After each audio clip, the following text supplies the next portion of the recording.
మండల కేంద్రమైన కోటాలో ఉమ్మడి ఆంధ్రప్రదేశ్ మాజీ మంత్రి నల్లపురెడ్డి శ్రీనివాసులు రెడ్డి 33వ వర్ధంతి సందర్భంగా సోమవారం శ్రీనివాసులు రెడ్డి మాట్లాడుతూ విగ్రహం వద్ద ఆర్యవైశ్య సంఘం గౌరవ సలహాదారులు భోగవరపు విజయభాస్కర్ కమిటీ గౌరవ అధ్యక్షులు గురుపూడి నంద, సొల్లేటి భాస్కర్, అధ్యక్షులు విశ్వనాథం నాగరాజు, ఉపాధ్యక్షులు లక్ష్మీనారాయణలు పూలమాలలు వేసి ఘనంగా నివాళులర్పించారు.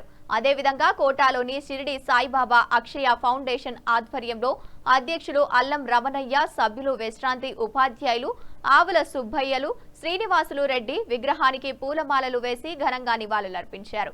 ఈ సందర్భంగా గౌరవ సలహాదారులు భోగవరపు విజయభాస్కర్ మాట్లాడుతూ ఈ ప్రాంతానికి నెల్లూరు జిల్లాకు నల్లపురెడ్డి చేసిన అభివృద్ధి పనులు, సేవా కార్యక్రమాలను గురించి ఆయన వివరించారు.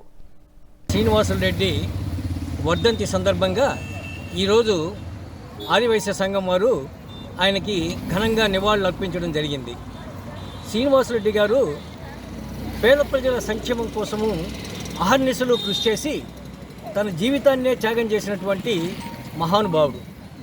జిల్లా వ్యాప్తంగా పేద ప్రజల కోసము ఎన్నో కాలనీలు నిర్మించి వారికి మంచి జీవితాన్ని ప్రసాదించినటువంటి వ్యక్తి. అలాగే తెలుగుగంగ కాలువను నిర్మించి రైతుల కోసము కృషి చేసినటువంటి మహనీయుడు శ్రీనివాసులు గారు. శ్రీనివాసులు గారు మన జిల్లాలో ఎన్నో పాఠశాలలు నిర్మించారు, ఆసుపత్రులు నిర్మించారు, ఆర్టీసీ డిపోలు, ఆర్టీసీ బస్టాండ్లు, అనేక సంక్షేమ కార్యక్రమాలు చేసినటువంటి మహనీయుడు శ్రీనివాసులు గారు. నేటి తరానికి మార్గదర్శకుడు. ఎందుకంటే ఆయన ఏ రోజు కూడా అసెంబ్లీకి ఆబ్సెంట్ కాలేదు. ఒక మంచి మార్గంలో నడుచుకుంటూ పేద ప్రజల కోసం ఎన్నో సంక్షేమ కార్యక్రమాలు చేసినటువంటి మహనీయుడు.